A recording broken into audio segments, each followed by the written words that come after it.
तो आज मैं आर डी शर्मा के चैप्टर नंबर 6 जिसका नाम है Cartesian product of and relations, उसकी एक्सरसाइज का लेक्चर नंबर 3 लेके आए हैं, जो कि हमारा क्वेश्चन नंबर 11 से स्टार्ट होगा। तो क्वेश्चन नंबर 11 क्या कहता है कि let R1 B R relation defined by R1 is equals to A comma B such that A is greater than equals to B, A comma B belongs to real number. ये हमारा R जो है वो real number है। Then R1 is an equivalence relation on R, ठीक है। Reflexive transitive but not symmetric, symmetric transitive but not reflexive, neither transitive nor reflexive but symmetric. अब यहाँ पे अगर देखो तो A greater than equals to B है, इक्वलिटी होल्ड कर रही है, इसका मतलब ये रिफ्लेक्सिव होगा। A greater than equals to B का मतलब क्या होता है? तो 11 में हमारा रिलेशन किस तरह से दे रखा है, A comma B such that A is greater than equals to B, और ए और बी हमारे क्या हैं, रियल नंबर्स हैं, ठीक है। तो A greater than equal to B, this implies that A is equals to B और A strictly greater than B. तो रिफ्लेक्सिव के लिए क्या है, हम इक्वलिटी ले लेंगे, हर नंबर हर ए जो है खुद के इक्वल होता है। तो this implies that R is reflexive, reflexive, ठीक है। लेकिन सिमेट्रिक नहीं होगा। सिमेट्रिक के लिए क्या है कि जैसे इफ़ देखो अब इसमें हमारा 2,1 होगा, 2,1 बिलोंग्स टू आर। ऐसा अगर ये 2,1 इसमें ना होता तो हम इसको नहीं चेक करते, लेकिन यहाँ पे 2,1 होगा, चूँकि 2 हमारा ग्रेटर देन इक्वल्स टू है 1। तो but 1,2 does not belongs to R. इसको हम देख सकते हैं कि 2 जो है वो ग्रेटर देन 1 है, बट 1 जो है वो ग्रेटर देन 2 नहीं है, इसका मतलब ये सिमेट्रिक नहीं होगा। ट्रांजिटिव की बात करते हैं। ट्रांजिटिव क्या है कि अगर A greater than equals to B है, B greater than equals to C है, तो हम यहाँ से देख सकते हैं कि A greater than equals to B और बी हमारा greater than equals to C. This implies that A is greater than equals to C. This implies that A comma C belongs to R. तो ये transitive होगा, hence transitive. तो ये हमारा relation किस तरह का है, रिफ्लेक्सिव है और ट्रांजिटिव है। तो क्वेश्चन नंबर 11 का ऑप्शन कौन सा करेक्ट हो जाएगा हमारा? इक्विवेलेंस तो हो नहीं सकता, पहला नहीं होगा। Reflexive transitive but not symmetric, तो ऑप्शन बी जो है वो करेक्ट हो जाएगा, रिफ्लेक्सिव है और ट्रांजिटिव है। अब बात करते हैं क्वेश्चन नंबर 12 की। तो क्वेश्चन नंबर 12 कहता है कि let R be R reflexive relation on a finite set A having N element. A में हमारे कितने एलिमेंट्स हैं, एन एलिमेंट्स हैं। And let there be M ordered pair in R. R में कितने ऑर्डर्ड पेयर हैं, और आर में भी एलिमेंट ही कहे जाएंगे ये। तो आर में कितने एलिमेंट हैं, एम। देन एम और एन में क्या देखना है, हमें रिलेशन देखना है। अब यहाँ पे आर हमारा किस तरह का रिलेशन दे रखा है, यहाँ पे देखिए रिफ्लेक्सिव रिलेशन दे रखा है। अब हम जानते हैं कि रिफ्लेक्सिव रिलेशन में कितने एलिमेंट कम से कम होने चाहिए, जितने ए में हो, क्योंकि उसमें 1 1 2 2 3 3 4 4 dash dash dash N N होंगे ही होंगे। उसके अलावा भी हम कोई भी एलिमेंट ले सकते हैं, है ना। तो इसका अगर एग्जांपल यहाँ पे हम देखें 14 वाला, देखिए 1 1 भी है, 2 2 भी है, 3 3 भी है, और यहाँ पे 3 एलिमेंट हैं और तीनों यहाँ पे टपल मिल गए। उसके अलावा ये भी हमारे एलिमेंट्स हैं, है ना। तो इसका मतलब क्या हुआ कि इस सेट से इसमें एलिमेंट्स हमेशा ज़्यादा होंगे अगर आर हमारा रिफ्लेक्सिव दे रखा है तो यहाँ पे एम जो है वो greater than equals to N होगा। ये वाला ऑप्शन करेक्ट हो जाएगा। लेस देन इक्वल हो नहीं सकता, ठीक है, क्योंकि अगर स्ट्रिक्टली लेस देन हो गया तो वो रिफ्लेक्सिव नहीं रह जाएगा। इक्वल हो नहीं सकता, इक्वल इसलिए नहीं हो सकता क्योंकि ये रिफ्लेक्सिव रिलेशन दे रखा है। अगर ये आइडेंटिटी रिलेशन दे रखता ना तो यहाँ पे इक्वलिटी होल्ड करती, मतलब इक्वल भी हो सकता है लेकिन स्ट्रिक्टली ग्रेटर देन भी हो सकता है।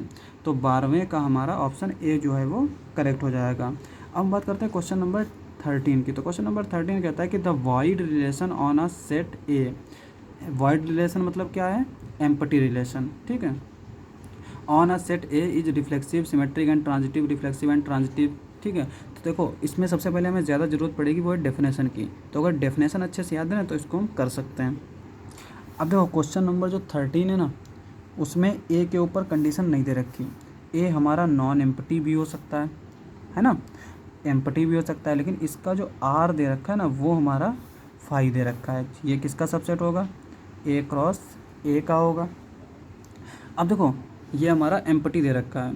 रिफ्लेक्सिव की डेफिनेशन क्या है कि for any A comma A belongs to A belongs to A, this implies that A comma A belongs to R. ठीक है, किसी भी एलिमेंट अगर हम ए में ले रहे हैं ना तो उसके लिए हमें ए कॉमा ए आर में मिलना चाहिए। अब यहाँ पे देखो ये तो हमारा नॉन एम्प्टी भी हो सकता है, तो इसका मतलब इसमें हमें इस तरह का एलिमेंट मिल जाएगा, लेकिन ये एम्प्टी है तो हमें इसमें इस तरह का एलिमेंट नहीं मिलेगा, इसका मतलब नॉट रिफ्लेक्सिव। ठीक है, for any A belongs to A comma A does not belongs to R, क्योंकि इस आर जो है वो एम्प्टी है तो रिफ्लेक्सिव तो नहीं हो सकता। सिमेट्रिक की डेफिनेशन क्या है कि if A comma B belongs to R, this implies that B comma A belongs to R। तो यहाँ पे कह रहा है कि अगर A कॉमा B हमारा R में है, ठीक है, तब हमारा ये होना चाहिए, लेकिन हम यहाँ पे देख सकते हैं कि यहाँ पे कोई भी इस तरह का टपल जो है वो R में नहीं है। ठीक है, जिसके लिए हमें ये ना मिले। अच्छा, मैथमेटिकल इंडक्शन में हमने एक रिजल्ट पढ़ा है कि P imply Q, this implies that negation of की इम्प्लाई निगेशन ऑफ P। ये हमारा यूनिवर्सल रिजल्ट है। ठीक है, और अगर हम इसको यहाँ पे अप्लाई करें तो ये इसका निगेशन क्या हो जाएगा, B comma A does not belongs to R implies A comma B does not belongs to R. अब देखो B कॉमा ए जो है वो आर में नहीं है, तो इसके लिए हमें ए कॉमा बी भी आर में नहीं मिलना चाहिए। तो हम यहाँ पे देख सकते हैं आर हमारा क्या है, एम्प्टी है, तो इसमें B कॉमा ए तो होगा नहीं, और B कॉमा ए नहीं है तो उसके लिए हमें ए कॉमा बी भी आर में नहीं मिल रहा है। तो इस तरह से भी हम इसको देख सकते हैं, लेकिन यहाँ पे भी देख सकते हैं कि ये जो है ए कॉमा बी अगर होगा तब ये होना चाहिए, लेकिन हमारा ये इसमें है ही नहीं तो उसके लिए ये भी नहीं है। तो यहाँ से हम कह सकते हैं कि ये by default R is symmetric. ठीक है, तीसरा क्या है, ट्रांजिटिव। ट्रांजिटिव क्या होता है कि ए कॉमा बी अगर आर में है, इफ़ यहाँ पे भी इफ़ आ जाता है, यहाँ पे भी इफ़ आ जाता है, बी कॉमा सी आर में है, then A comma C belongs to R. ठीक है, अब ट्रांजिटिव के लिए भी क्या है कि या तो अगर ये और ये दोनों यहाँ पे एंड होता है ना, A comma B belongs to R and B comma C belongs to R, then A comma C belongs to R. लेकिन चूंकि ये एम्प्टी रिलेशन है तो इसमें इस तरह के कोई भी टपल नहीं मिलेंगे जिसके लिए हमारा ये इसमें ना हो। ठीक है, ट्रांजिटिव फेल करने के लिए क्या है कि हमें इस तरह के दो टपल मिल जाएं, A comma B comma C type के, जिसके लिए ए कॉमा सी आर में ना हो, तो ये हमारा ट्रांजिटिव फेल कर जाएगा। लेकिन हम जानते हैं कि एम्प्टी रिलेशन में कोई भी ऐसे टपल नहीं मिल रहे हैं जिसके लिए ये फेल करता हो, तो बाय डिफ़ॉल्ट ये भी हमारा ट्रांजिटिव हो जाएगा।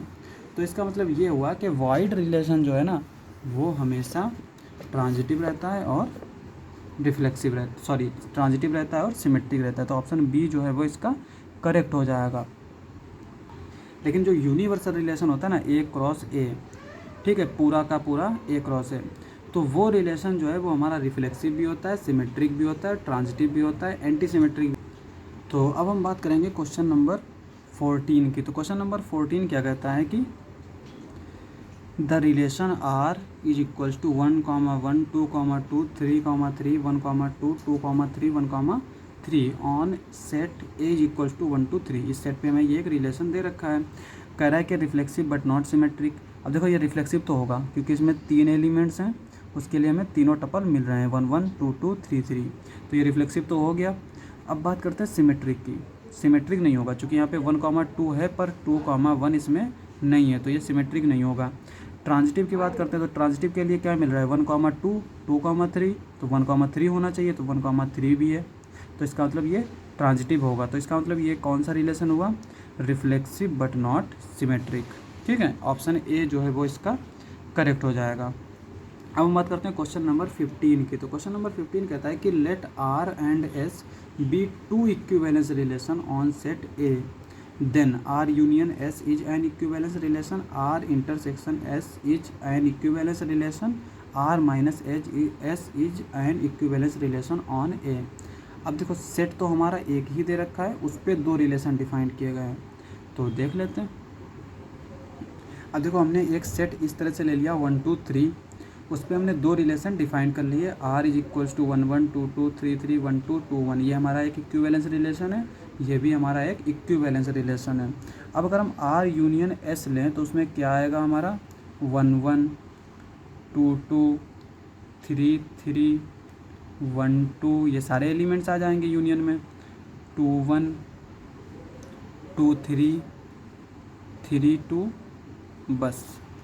ठीक है, अब यहाँ पे देखो इसमें तो आ गया ना, ये हमारा क्या है, रिफ्लेक्सिव है, तीनों टपल मिल रहे हैं, सिमेट्रिक है क्योंकि 1 2 है तो 2 1 है, 2 3 है तो 3 2 है, लेकिन ये ट्रांजिटिव नहीं है। आर यूनियन एस क्यों नहीं है, क्योंकि यहाँ पे 1 2 है, 2 3 है, पर 1 3 does not belongs to R union S, है ना।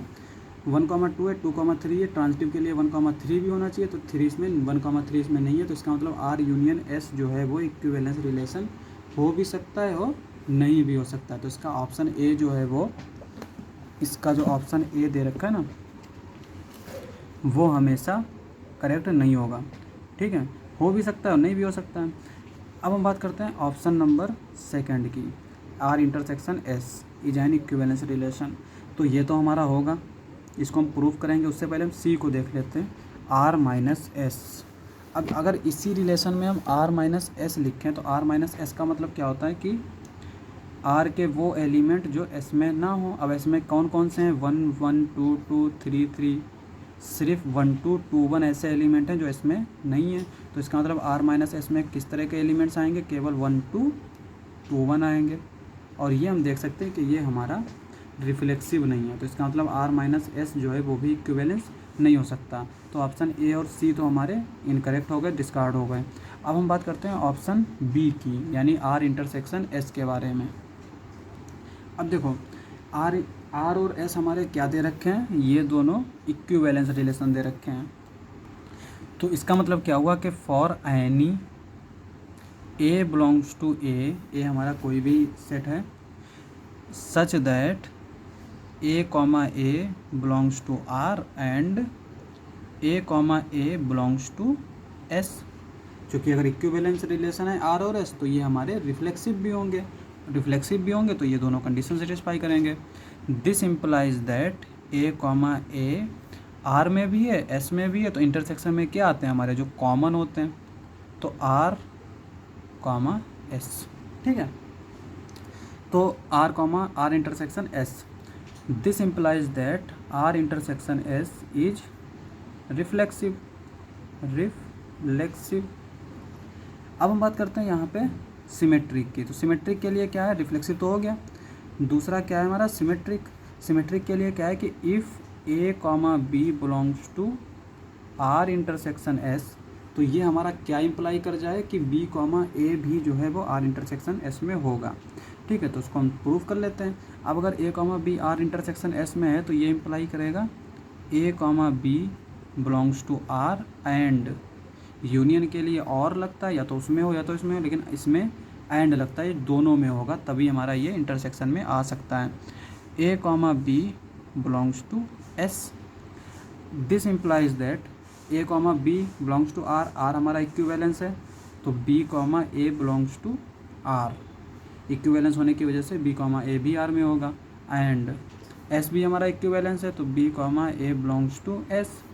This implies that B A belongs to R intersection S, तो ये हमारा सिमेट्रिक भी हो गया। अब हम बात करते हैं ट्रांजिटिव की। तो ट्रांजिटिव के लिए क्या है कि if A B C belongs to R intersection S, यहाँ पे एंड लगता है। ठीक है, तो हमें क्या देखना है कि ए और सी जो है वो इंटरसेक्शन में हो। तो अभी अगर देखो ये दोनों हमारे आर इंटरसेक्शन एस में है, तो ये क्या इम्प्लाई करेगा, A B and B C belongs to R and A B and B C belongs to S. ठीक है, अब अगर ये आर और एस में हैं दोनों, और आर हमारा क्या इक्विवेलेंस रिलेशन है, तो ये ट्रांजिटिव भी होगा। This implies that A C belongs to R and यहाँ पे भी A comma C belongs to S, this implies that A comma C belongs to R intersection S, this implies that R intersection S is transitive. तो ये हमारा symmetric भी हो गया, transitive भी हो गया और रिफ्लेक्सिव भी हो गया। तो इसका मतलब R intersection S is an equivalence relation, valence relation. ठीक है, तो ऑप्शन देख लेते हैं। तो क्वेश्चन नंबर 15 उसका ऑप्शन बी जो है वो करेक्ट हो जाएगा। तो आज के लिए बस इतने। अगर आपको हमारा वीडियो अच्छा लगे तो हमारे चैनल को सब्सक्राइब करें। मिलते हैं अगली वीडियो में।